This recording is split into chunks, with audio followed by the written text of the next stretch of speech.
Assalamu alaikum. This is the second clip, and I was saying that I'll keep it around 10 minutes so that the concentration level remains remains intact for the audience. And just to recap from the first clip, that I claim to be a common man, not a religious man, but yet I claim to be a traveler in the quest for truth. I have made it a point to decipher the truths that I've been presented all along my life now. It's been 4 decades. I mean, I'm well into my my late 50s now, and let's assume the 4 decades I have spent. I've tried to kind of make 2 + 2 4 with the purpose of life and all this. For that, I want to present the word of God as I understand, which is the Quran. We have reasons to, I can present you, I would in fact like to present you reasons why am I presenting the Quran, to present the word of God. Why not something else? Now, I have reasons to believe, as I've understood, that the only source of religion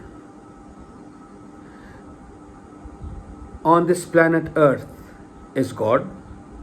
Now, God has spoken to us. This is the perfect mercy of God. This is a wonderful or a most fascinating thing that really keeps me fascinated actually at all times, is that I feel, I have reasons to believe, which I'm going to share with you now, that God has, after creating us, has not gone away on a vacation or has not gone off to sleep or hasn't left us in a lurch. No, God in His infinite wisdom and in His infinite mercy has spoken to us. He has spoken to me. He has spoken to you. He has spoken to each and every human being, whatever the strata of his life, of the society. Very rich, very poor, white, black, brown, whatever the colors, whatever the color, caste, creed, God has spoken to each and every human being, irrespective of our color and caste, like I said. And He has spoken, and He has expected each of us to understand the word of God according to our IQ level. I mean, I've got a certain level of degree of intelligence. This is exactly what God says in the Quran actually, that I will just judge you according to your level of intelligence, which makes perfect sense. I'll quote those verses inshallah as we move along, that how we'll see how fair God is, how fair. And there are lots of misconceptions actually which have germinated and blossomed over the last so many centuries about the misconceptions of God.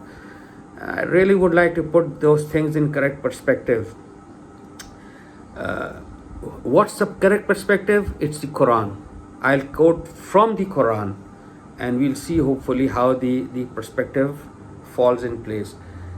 Now, like I was saying, God has spoken to us. How?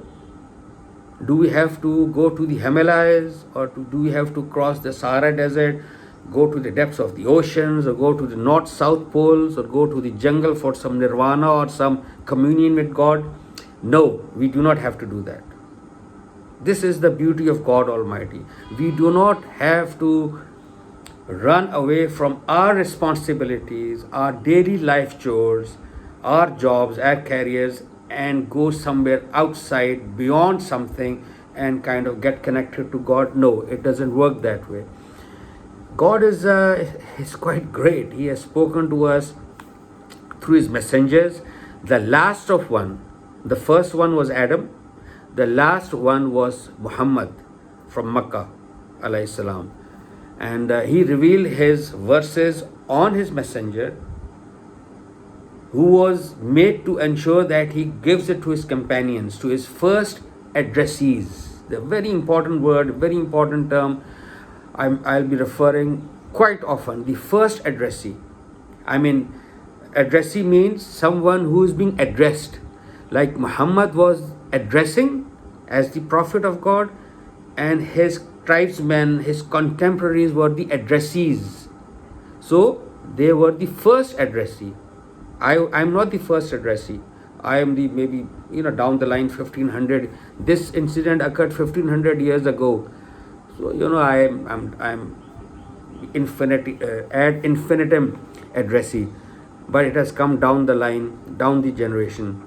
Now, that particular book, those verses, the message of God, we'll see during the course of inshallah these presentations that it has reached us intact as Allah revealed the verses on Prophet Muhammad sallallahu alaihi wasallam. He ensured that it reached his companions laterally, companions, contemporaries, and they had unanimity, consensus that yes, this is the Quran, and it has reached down to us over the generations, generation over the generation, without any gap. So that in 2020 now, as I present you the word of God, I am very confident it is the same Quran. That process is called an uninterrupted continuity. So, in short, God spoke to Muhammad, his messenger. He spoke, presented the message to his companions like this, all his companions, contemporaries, which is called consensus or unanimity. And then it has reached down to us without a gap, which is called uninterrupted continuity. This is the reason that I feel, and over the decades, that I feel Quran is the very word of God, very intact as it is. And really Quran in itself testifies this fact that I have revealed it and I shall preserve it.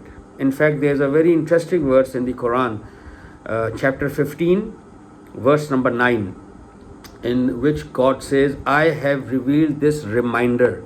A very interesting word, reminder, which is the Quran actually. I'll dilate on the fact that what is the reminder here. But he says, I have revealed this reminder and I shall preserve it. So God has made his arrangements, maybe through us, maybe through his people, whatever. But the Quran that I have now and I'm presenting you, and I'll start presenting very soon, is really the word of God. Therefore, and I feel very confident, in fact, in now presenting the word of God. And like I said in the first clip, the reason I'm doing it in English is because it was revealed in the Arabic language on the first addressees. It was the native language of Muhammad and the first addressees. Hence in Arabic. We now in 2020, our language is we have different languages. So I wanted to kind of present the word of God in English, so that the audience who could understand English could be presented the word of God.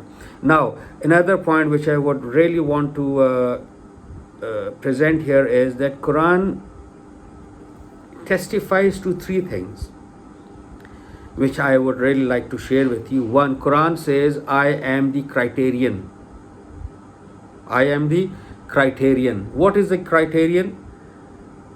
That differentiates between falsehood and truth in matters of religion, correct? Which in Arabic is called Furqan. So we have a chapter in the Quran, in fact, by the name of Furqan, 25th chapter, and it says that I have revealed this criterion for people to be warned, which differentiates what is correct, what is not correct. So Quran really will tell us exactly what are God's expectations. The second beautiful word the Quran uses in Arabic is Mizan, Meezan. Mizan means a scale on which we can weigh the falsehood and truth, which it says in the Quran, it is God who has revealed with truth the book, which is the scale. He has revealed the book which decides matters of falsehood and truth. This is very important. We got to see what is the truth, what is not the truth. We cannot present truth as a falsehood and falsehood as truth. We don't do it in our normal life even. more so in matters of religion when we want to present the word of God. The third term God uses is muhaimin. It's a beautiful word. Muhaimin in Arabic means protector, guardian, which means that the Quran guards or protects against all other scriptures. If you please allow me to say that the scriptures that were prior to the Quran, the Torah, the Psalms of David, and the Gospel. And if I extrapolate this, the script or the literature that we have after the Quran, the matters of jurisprudence or the hadith that we have, all of the scriptures, all of this literature that revolve around the Quran will safeguard them. Meaning, whatever we read anywhere, Quran will testify whether it's a truth or not in matters of religion. So we have the Furqan, which is the Quran. We have the Mizan, which is the Quran. We have the Muhaimin, the protector, which is the Quran. So with this, I'll end this clip and we'll start off with the third clip. Thank you very much. I've kept this clips around 10 to 11 minutes because for that concentration to remain intact for the audience. So we'll start with the third one. Thank you.